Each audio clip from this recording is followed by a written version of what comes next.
अस्सलाम वालेकुम व्यूवर्स, कैसे हैं आप सब लोग। उम्मीद करते हैं आप सब लोग खैरियत से होंगे। सबसे पहले आपको हमारे चैनल में खुशामदीद। तो आज की हमारी वीडियो का टॉपिक है कि हम बिस्तरी का जो मज़ा है वो औरत को किस उम्र में सबसे ज़्यादा आता है, या फिर जो है वो आपको किस उम्र की औरत जो है वो सबसे ज़्यादा मज़ा देती है। दोस्तों, अगर आप सेक्स का मज़ा लेना चाहते हैं तो आप जो है वो शादीशुदा औरत से जो है वो सेक्स करें, आपको उससे बहुत ज़्यादा मज़ा आएगा।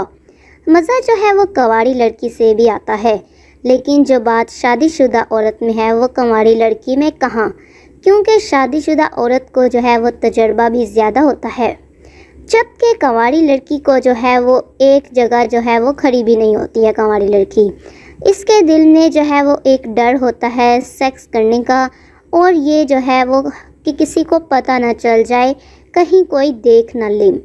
इसलिए शादीशुदा औरत जो है वो सेक्स का ज़्यादा मज़ा देती है, ना कि कंवारी लड़की।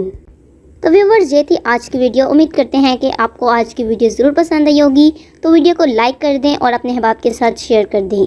तो इस तरह की मज़ीद अच्छी वीडियोज़ चाहिए तो चैनल को सब्सक्राइब कर दें। तो मिलते हैं नेक्स्ट इससे अच्छी वीडियो के साथ। तब तक के लिए अल्लाह हाफ़िज़।